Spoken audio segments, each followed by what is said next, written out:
Clark died in 1990. His former girlfriend was arrested and charged with the crime, but the case never moved forward. Now, for the first time, his surviving family members are sitting down for a TV interview as they push for justice. It's a Case Files exclusive.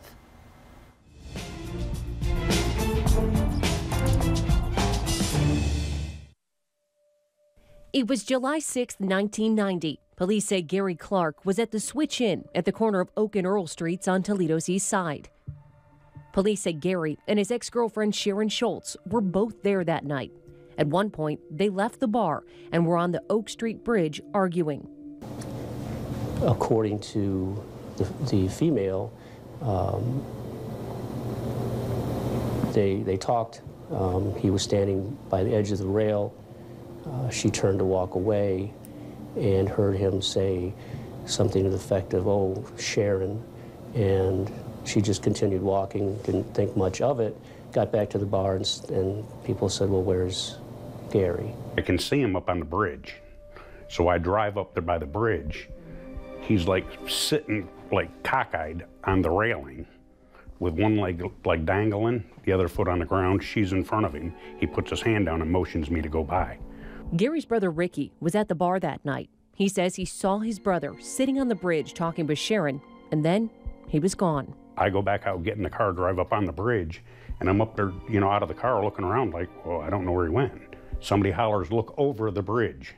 I look over the bridge, nothing there. They said, "Look over the bridge." So I leaned forward and look over, and there he was, dead. Who's that person? I have no idea. I couldn't tell you to this day who hollered. The 32-year-old was found dead below the bridge on Oak Street. The Lucas County coroner ruled his death a homicide due to a brainstem injury, indicating he was pushed off the bridge. A week after Gary's death, Sharon was charged with Gary's murder. She appeared in municipal court, but the case was later nullied. It was presented to a grand jury not once, but twice. She was never indicted, and the case was dropped. Nowhere in these reports does she ever admit to pushing him off the bridge. Pushing him over the railing, I should say. She was the only one that was on that bridge with my brother. It's been more than 33 years without answers. Bobby George, Gary's sister, has endless questions and feels the case was overlooked. I just don't think enough was done to bring my brother's death to justice. I just don't. Now I still doubt it, if it'll ever happen. And my mom went to her grave knowing that. We tried to track down Sharon to get her side of the story.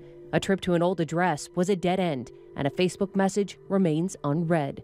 After decades of frustration, both siblings want justice. But with a lack of witnesses, Bobby is making a public plea for anyone with information about that night to come forward. Tell somebody, because it's not over. For us, it's not over. For this week's Case Files, Christina Williams, 13 Action News. And once again, we are still waiting to hear back from Sharon Schultz. If you have any information about the homicide of Garry Clark, you can call or text Crime Stopper. That number is 419-255-1111. And if you have an unsolved case that needs attention, you can email me, casefiles@13abc.com.